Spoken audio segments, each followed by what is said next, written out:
Students, unit जो हम लोग डिस्कस कर रहे हैं हाइड्रोकार्बन, हाइड्रोकार्बन यूनिट हम लोग डिस्कस कर रहे हैं। और हाइड्रोकार्बन में जो हम लोग पार्ट डिस्कस कर रहे हैं वो पार्ट है हमारा एल्केन। एल्केन, तो एल्केन में हमने डिस्कस किया बनाने की विधियाँ,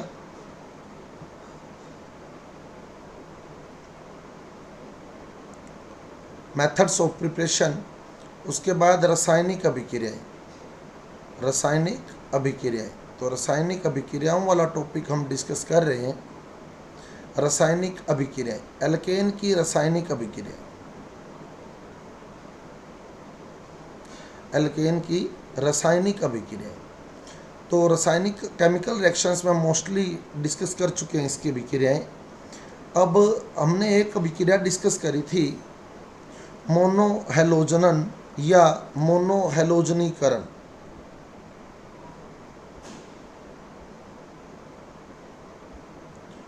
मोनोहैलोजनन या मोनोहैलोजनीकरण, तो हमारी एक रिएक्शन चल रही थी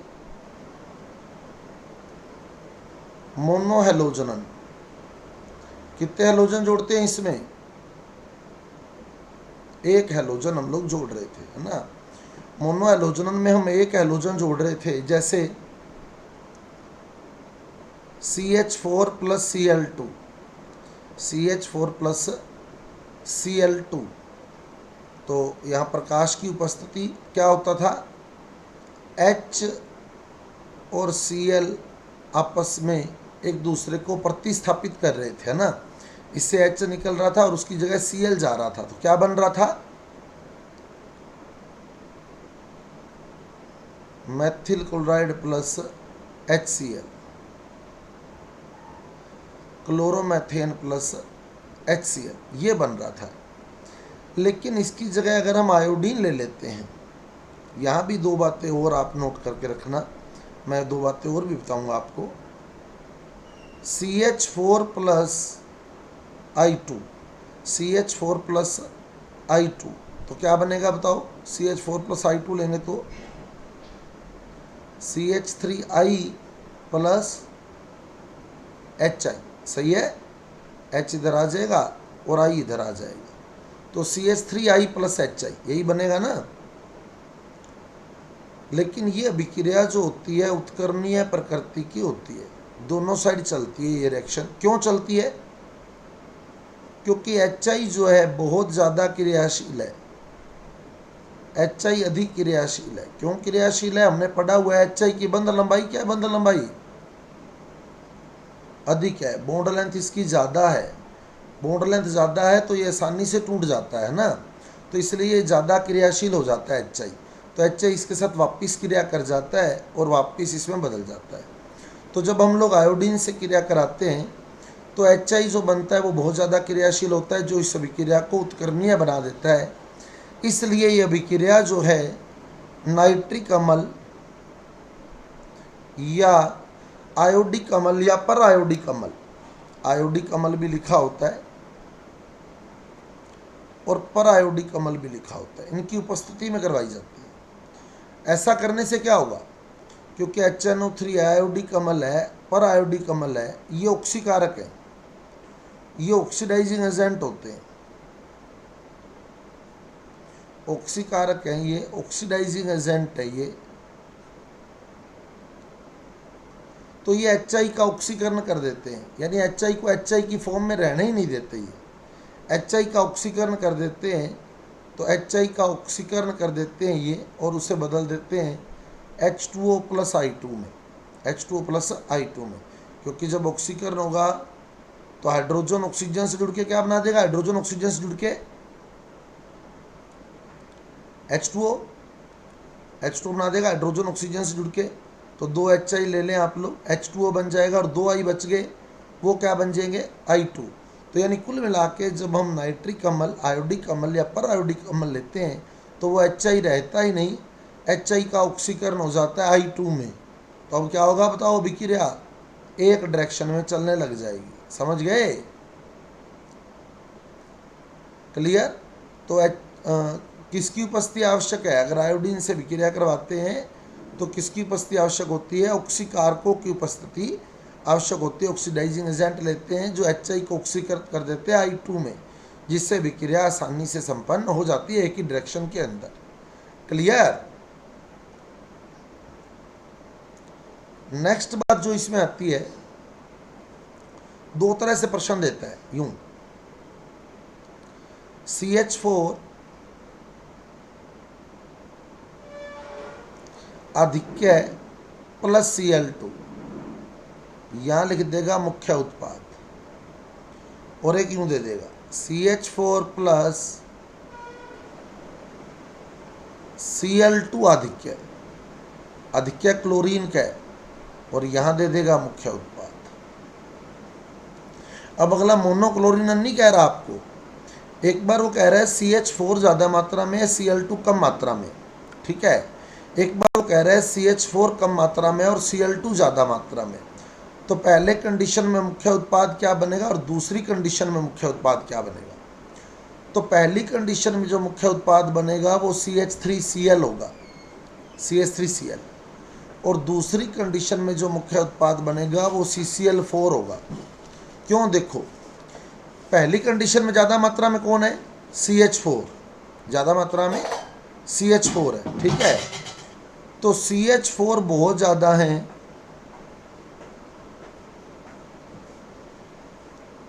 और उसके कंपेरेटिवली Cl2 बहुत कम है। तो Cl2 बहुत कम है तो कॉमन सी बात है, एक Cl यहाँ से प्रतिस्थापित हो जाएंगे, तो क्लोरोमेथेन बनेगा। लेकिन यदि क्लोरीन का आधिक्य होता तो क्या होता? देखो, तो क्लोरीन ज़्यादा मात्रा में होती तो क्या होता? CH4 प्लस Cl2 क्या होगा पहले बताओ? H इधर आ जाएगा, Cl इधर आ जाएगा, CH3Cl प्लस HCl। लेकिन अभी उसका क्वेश्चन क्या था? क्लोरीन का आधिक्य है, क्लोरीन का आधिक्य है, तो इससे भी आगे क्लोरीन क्रिया कर जाएगा, इससे भी क्लोरीन क्रिया कर जाएगा, तो H इधर आ जाएगा, Cl इधर चला जाएगा, तो क्या बन जाएगा? CH2Cl2 dichloromethane. सही है। अभी क्लोरीन का आधिक्य है तो क्लोरीन और क्रिया करेगा, तो क्या बनेगा बताओ?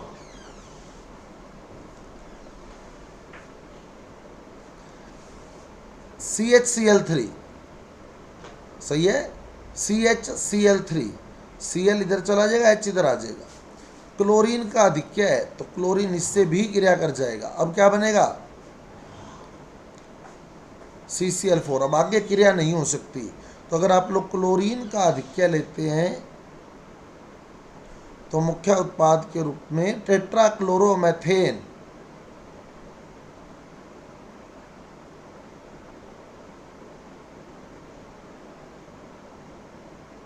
या कार्बन टेट्राक्लोराइड बनता है। आई समझ? तो अगर क्लोरीन का आधिक्य लें तो क्या होगा? टेट्राक्लोरोमेथेन बनेगा मुख्य उत्पाद के रूप में। क्लियर है?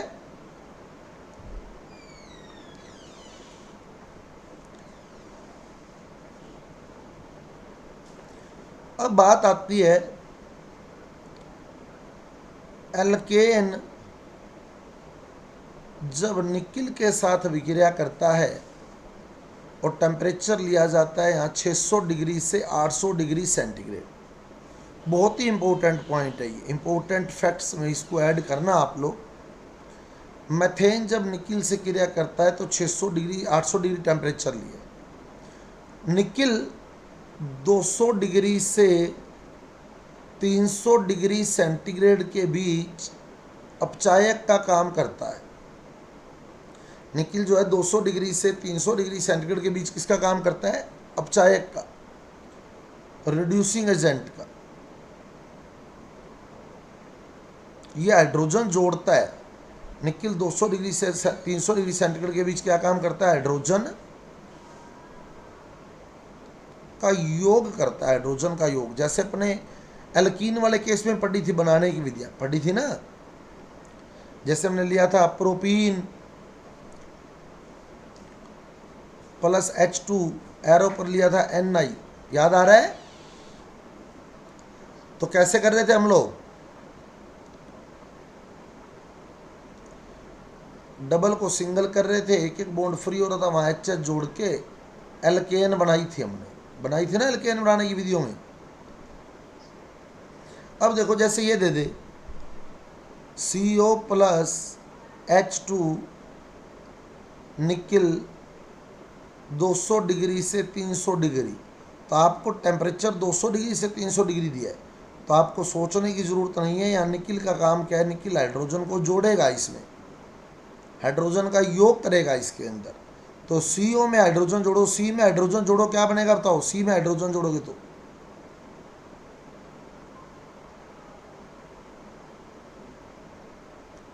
CH4 बनेगा, CH4। और जब O में हाइड्रोजन जोड़ोगे तो H2O।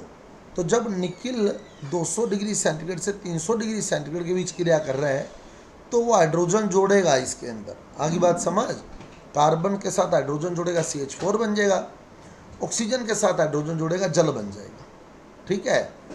लेकिन यहाँ अगर टेम्परेचर बढ़ा दिया जाए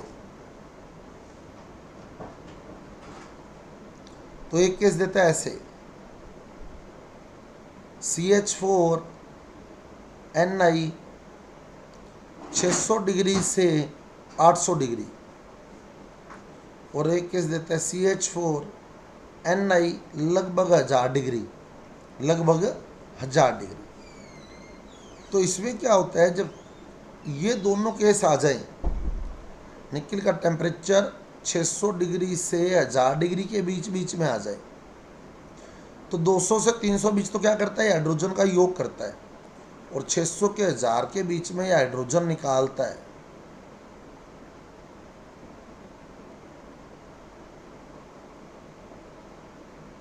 (600 से 800 के बीच में क्या करेगा, हाइड्रोजन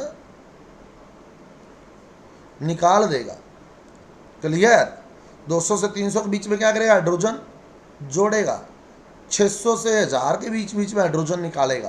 तो जैसे यहाँ देखो ये 600 से 800, तो क्या काम करेगा, हाइड्रोजन जोड़ेगा या निकालेगा?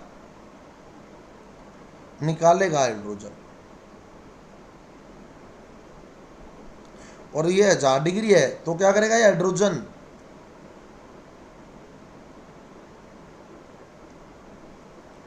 निकालेगा, दोनों में से हाइड्रोजन निकलेगी। लेकिन जब टेम्परेचर 600 डिग्री से 800 डिग्री है तो एल्केन के दो अणु लेते हैं हम लोग, एक H यहाँ से एक H यहाँ से निकाल देते हैं, तो यहाँ CH3 बचता है बंद खाली, यहाँ भी CH3 बचता है बंद खाली, तो क्या होगा बताओ,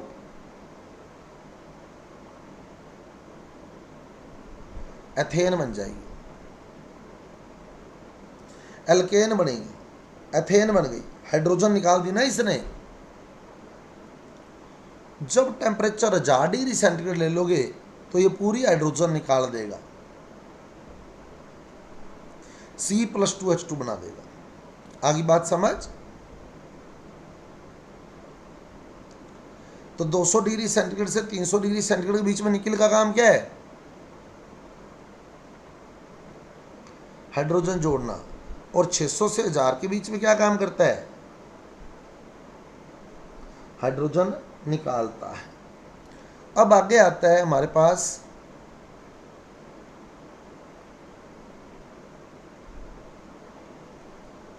एल्केन के भौतिक गुण।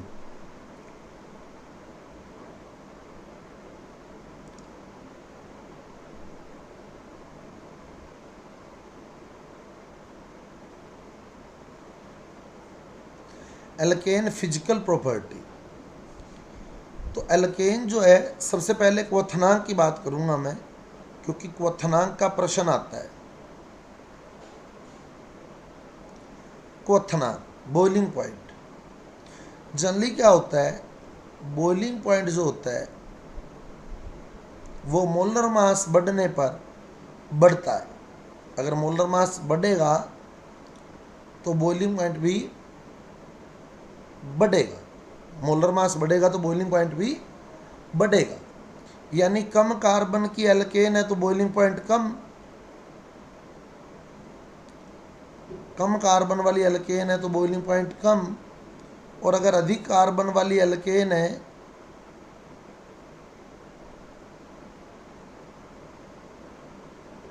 तो बॉइलिंग पॉइंट ज़्यादा। बॉइलिंग पॉइंट जो होता है मोलर मास पर डिपेंड करता है। मोलर मास बढ़ने पर, अणुभार बढ़ने पर बॉइलिंग पॉइंट बढ़ता है। क्यों बढ़ता है? क्योंकि जैसे जैसे अणु बढ़ता है वैसे वैसे पृष्ठीय क्षेत्रफल बढ़ता है, सरफेस एरिया इंक्रीज होता है। मोलर मास बढ़ता है तो पृष्ठीय क्षेत्रफल बढ़ता है, सरफेस एरिया इंक्रीज होता है, और जब सरफेस एरिया इंक्रीज होगा तो बॉइलिंग पॉइंट बढ़ेगा।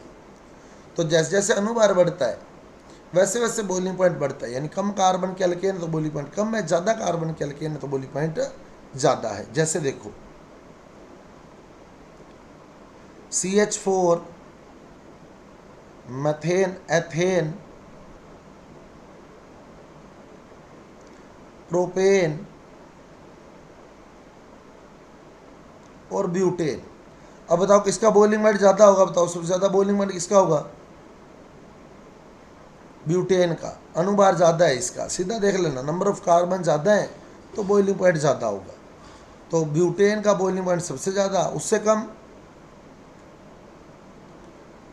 प्रोपेन, फिर एथेन और फिर मेथेन। तो सबसे ज़्यादा बॉइलिंग पॉइंट एन ब्यूटेन, उसके बाद एन प्रोपेन, फिर एथेन, फिर मेथेन। ये तो हो गया जब कार्बन अलग अलग है।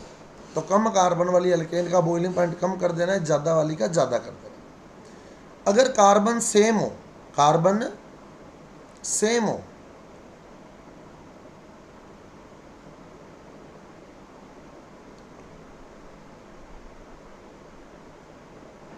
तो शाखन बढ़ने पर, ब्रांचिंग बढ़ने पर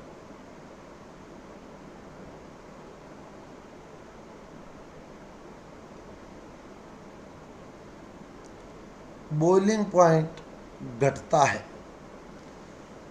अगर कार्बन की संख्या समान है तो शाखन जैसे जैसे ब्रांचिंग बढ़ेगी वैसे वैसे बॉइलिंग पॉइंट क्या होगा? घटेगा। जितने ज़्यादा ब्रांचेज होंगे बॉइलिंग पॉइंट उतना ही कम होगा, क्योंकि ब्रांचेज बढ़ने पर सरफेस एरिया घटता है। ब्रांचेज बढ़ने पर सरफेस एरिया घटता है, पृष्ठीय क्षेत्रफल घटता है। और जब पृष्ठीय क्षेत्रफल घट जाएगा तब बॉइलिंग पॉइंट भी क्या होगा? बॉइलिंग पॉइंट भी घट जाएगा, घट जाएगा। अब शाखन में देखो, जैसे मान लो एन पेंटेन है, तो इसमें ये स्थिति है एन पेंटेन। अब आइसोपेंटेन है,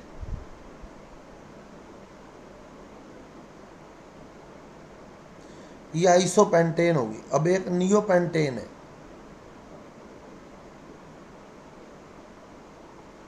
आप खुद देख के बताओ किसका पृष्ठीय क्षेत्रफल कम दिख रहा है आपको? नियोपेंटेन का। सीधी कार्बन श्रृंखला छांट लिया करो बस। कार्बन श्रृंखला ज़्यादा है तो बॉइलिंग पॉइंट ज़्यादा होगा बस। तो ये 5 कार्बन की श्रृंखला हो जाएगी,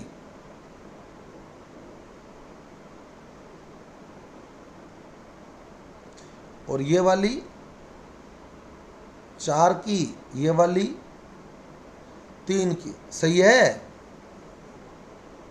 छाड़ दोगे तो ब्रांचिंग बढ़ेगी तो पृष्ठीय क्षेत्रफल क्या होगा? घटेगा। इसलिए क्वथनांक, बॉइलिंग पॉइंट घटेगा। बताओ किसका बॉइलिंग पॉइंट ज़्यादा होता है? कम कार्बन वाली का या ज़्यादा कार्बन वाली का? ज़्यादा कार्बन वाली का। कम कार्बन है तो बॉइलिंग पॉइंट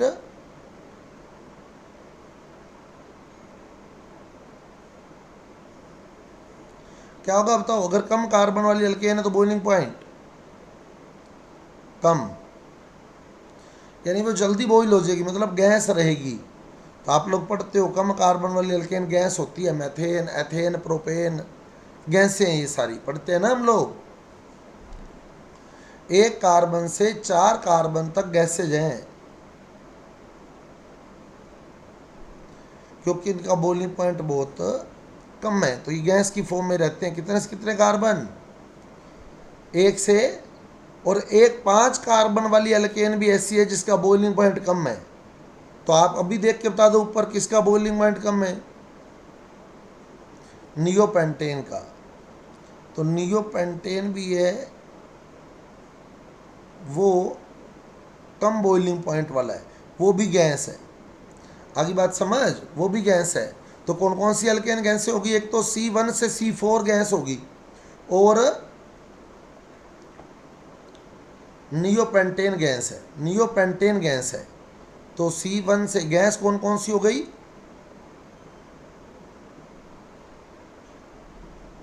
C1 से C4 व नियोपेंटेन, ये गैस है। उसके बाद बॉइलिंग पॉइंट बढ़ने लग जाता है तो द्रव बन जाते हैं C5 से C17 तक, द्रव एल्केन है।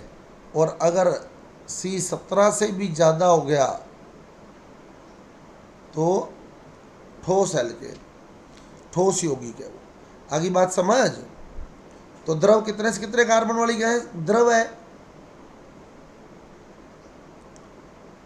5 से 17 वाली, ठोस 17 से ज़्यादा वाली, और गैस 1 से 4 और 5 में लोगे तो नियोपेंटेन, ये गैस है। 1 से 4 और नियोपेंटेन गैस है। द्रव C5 से C17 है और ठोस C17 से ज़्यादा है। क्लियर है बात।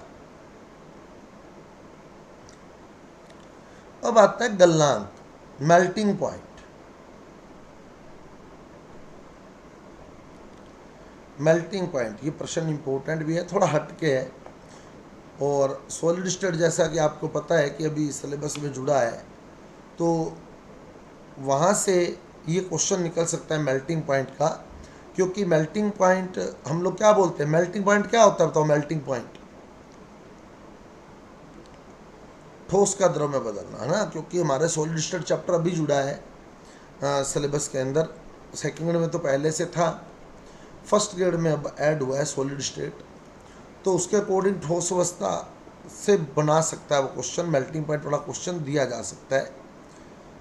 वहाँ हमने एक टॉपिक पढ़ा था क्लोज पैकिंग, याद आ रहा है, निबिड़ संकुलन पढ़ा था क्या, क्लोज पैकिंग। तो अगर क्लोज पैकिंग होगी मान लो किसी की, तो गलनांक क्या होगा बताओ, उसका गलनांक ज़्यादा होएगा ना, पास पास रहेंगे अणु तो उसका गलनांक ज़्यादा होगा। अब होता क्या है जनरली मेल्टिंग पॉइंट, जैसे जैसे कार्बन बढ़ते हैं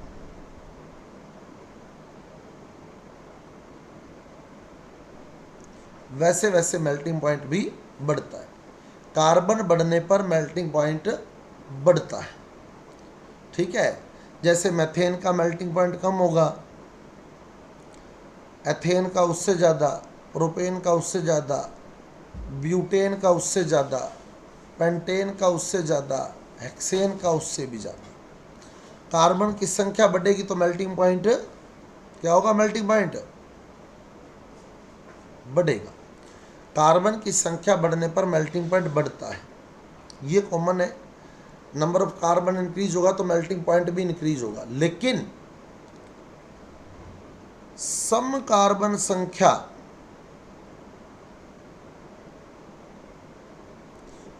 पर मेल्टिंग पॉइंट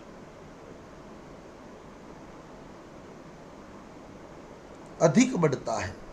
सम कार्बन संख्या हो तो मेल्टिंग पॉइंट ज़्यादा बढ़ेगा, बढ़ेगा तो सही। देखो क्लियर करते बात। जैसे मान लो इसका मेल्टिंग पॉइंट 1 केल्विन है, कितने केल्विन है, कितने केल्विन मान लिया, 1 केल्विन। अब नंबर ऑफ कार्बन बढ़ेगा तो मेल्टिंग पॉइंट बढ़ेगा। तो एथेन का उससे ज़्यादा होगा, 7 केल्विन हो गया। कितने केल्विन हो गया, एथेन का 7 केल्विन। प्रोपेन का उससे भी ज़्यादा है, 9 केल्विन हो गया। ब्यूटेन का उससे भी ज़्यादा, 17 केल्विन हो गया। पेंटेन का उससे भी ज़्यादा मान लो 19 केल्विन हो गया। हेक्सेन का उससे भी ज़्यादा मान लो 40 केल्विन हो गया। तो नंबर ऑफ कार्बन बढ़ रहे हैं तो मेल्टिंग पॉइंट तो बढ़ रहा है। लेकिन जब हम लोग सम कार्बन पर जाएं तो मेल्टिंग पॉइंट में ज़्यादा वृद्धि होती है। जैसे देखो यहाँ कितने की वृद्धि हुई बताओ,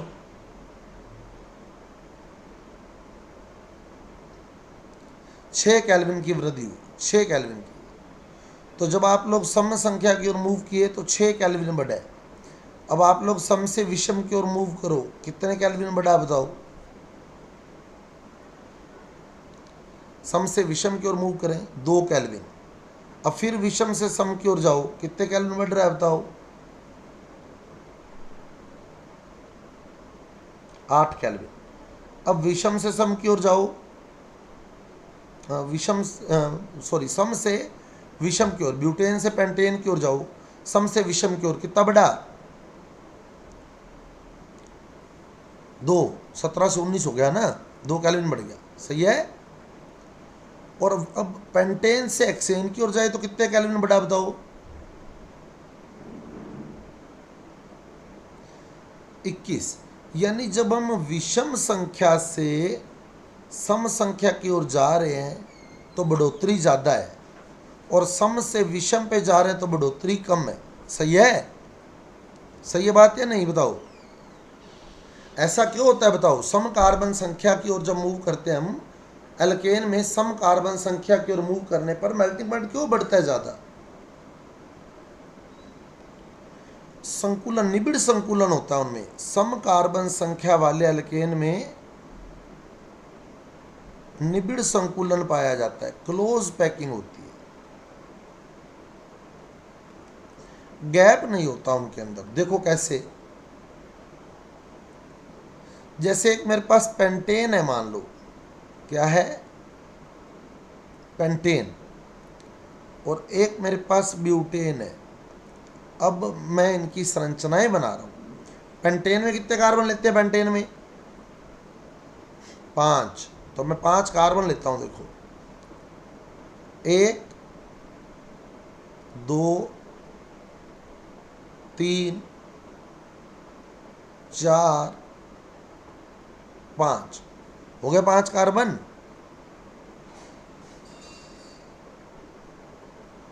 सही है, हो गए 5 कार्बन। ऐसे ही अगला अणु लो 5 कार्बन वाला, 1 2 3 4 5। ऐसे ही अगला अणु लो, 1 2 3 4 5। तो ये 5-5 कार्बन वाले अणु लिए, हमने इनको पास पास अरेंज कर दिया। गैप बहुत कम रखा है इनमें, देखो कम रखा है ना गैप। अब 4 वाला अणु लो, ब्यूटेन लो, ब्यूटेन 1 2 3 4 हो गए 4 कार्बन।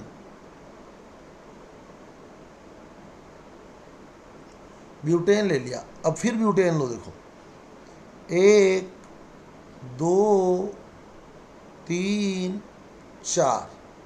अब फिर ब्यूटेन लो, 1 2 3 4। तो अब आप खुद बताओ किसमें क्लोज पैकिंग आपको ज़्यादा दिख रही है बताओ। पेंटेन में क्लोज पैकिंग ज़्यादा है या ब्यूटेन में क्लोज पैकिंग ज़्यादा है बताओ। ब्यूटेन में। भाई पेंटेन में जो जहाँ एल्केन ने ख़त्म हुई वहाँ बीच का गैप इतना बन रहा है, और ब्यूटेन में तो ये हमने दिखाया है नहीं, तो इसको चिपका के बना दो भले ही।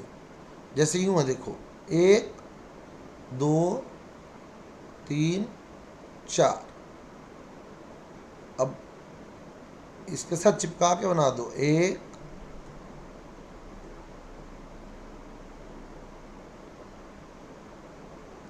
2 3 4। तो ये बीच में बिल्कुल चिपक जाएगा पूरा का पूरा। सही है या नहीं बताओ।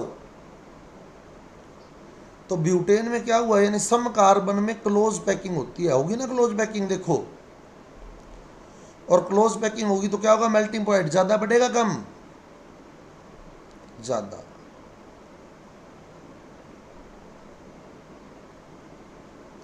क्लियर, समझ गए, लग गया पता। अब इम्पोर्टेंट बात एक ही है, जहाँ गलती होएगी फिर बता दूं आपको। ये वाला केस ध्यान रखना, निकिल अगर टेम्परेचर 600 से 1000 के बीच में दिया हो तो क्या करेगा बताओ? निकाल लेगा हाइड्रोजन। ठीक है, क्लियर? ये विशेष ध्यान रखना। अब बता दो मार्श गैस किसे कहते हैं? मार्श गैस CH4 को, दलदल मैथेन, दलदली गैस मैथेन है, मार्श गैस मैथेन। और गैसोलीन क्या होता है? गैसोलीन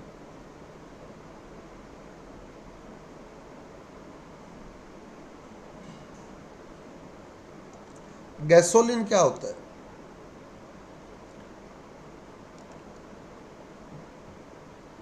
किस किस का मिक्सचर होता है? कौन कौन सी एल्केन होती है इसके अंदर?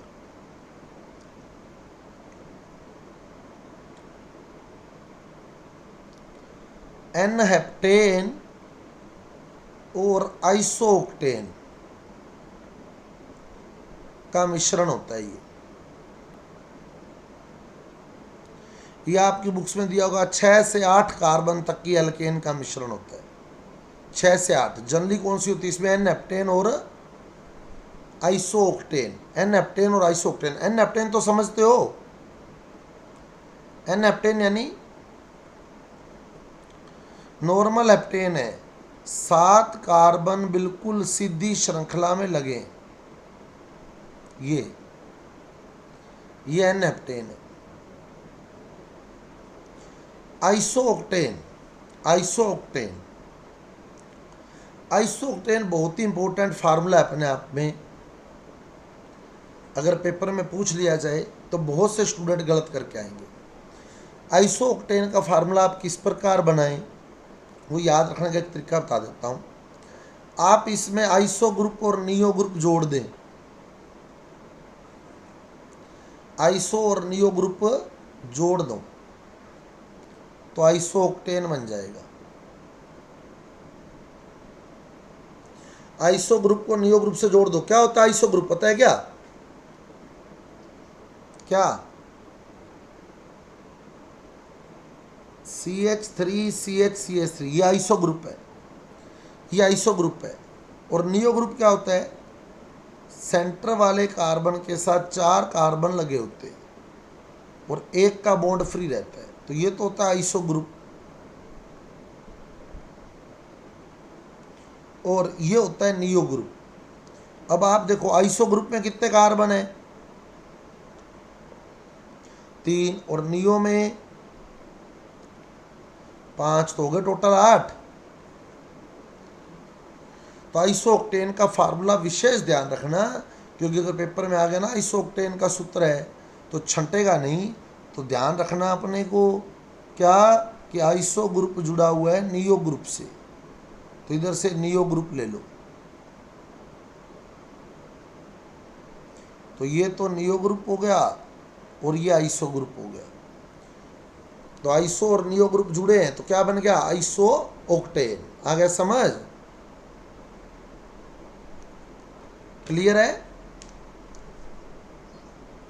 तो ये आपका एल्केन वाला पार्ट जो है कंप्लीट हो गया। समझ आ गई रिएक्शन? बाकी इसमें जो इंपॉर्टेंट रिएक्शन है एरोमेटाइजेशन, बहुत ही इंपॉर्टेंट रिएक्शन है। वुटर्स अभिक्रिया इंपॉर्टेंट है, क्योंकि केमिस्ट्री जो सेकंड ग्रेड की तैयारी कर रहे हैं उनके आगे फंक्शनल ग्रुप नहीं है, तो वुटर्स अभिक्रिया इंपॉर्टेंट रहेगी। कोल्बे वैद्युत अपठन इंपॉर्टेंट रहेगा आप लोगों के लिए। तो आप सेकंड ग्रेड के लिए तो कुछ रिएक्शन इंपॉर्टेंट हैं, लेकिन फर्स्ट ग्रेड में आप लोग जो है इसमें एरोमेटाइजेशन ही मान के चलें, क्योंकि आगे जब आप लोग फंक्शनल ग्रुप पे जाएंगे एल्किल लाइड उल्किल लाइड एमीन अमून सब पढ़ने हैं हमने फर्स्ट ग्रेड के अंदर। एल्डिहाइड कीटोन अल्कोहल फिनोल सब आना है, तो फिर हमें सारे वो जो है आगे आगे क्लियर होते जाएंगे। समझ आ गई एल्केन? फिर पूछ रहा हूँ आपसे, कोई डाउट है तो आप कंसल्ट कर सकते हैं।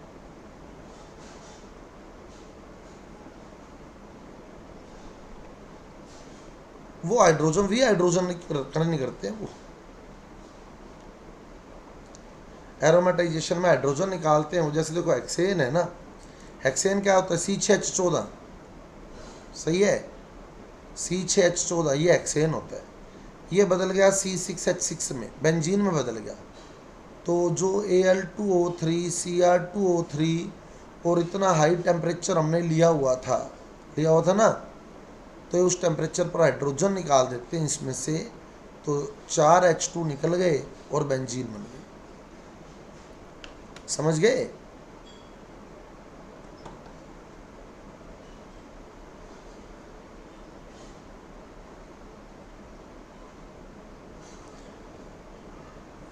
बस ये जितना ज़्यादा शाखित होता है ना, ये हम लोग पेट्रोलियम चैप्टर कभी आप पढ़े, आइसो ऑक्टेन की बात कर रहे हैं हम लोग, पेट्रोलियम चैप्टर आप कभी पढ़ के देखें, उसमें क्या लिखा होता है, जितना ज़्यादा शाखन होता है ऑक्टेन संख्या उतनी ज़्यादा होती है। जितना ज़्यादा शाखन होता है ऑक्टेन संख्या उतनी ज़्यादा होती है। तो 8 कार्बन को आप अधिकतम शाखित कर दें जितने शाखित हो सकते हैं, तो उसकी ऑक्टेन संख्या बढ़ जाती है, यानी वो बेटर फ्यूल बन जाता है। इसलिए यहाँ 8 कार्बन मैक्सिमम ब्रांच किए हुए हैं, जितनी मैक्सिमम ब्रांचिंग इसमें आ सकती है वो लगाई हुई। समझ आ गई बात?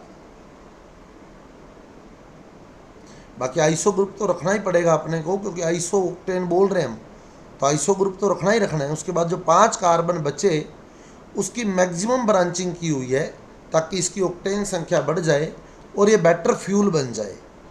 क्लियर?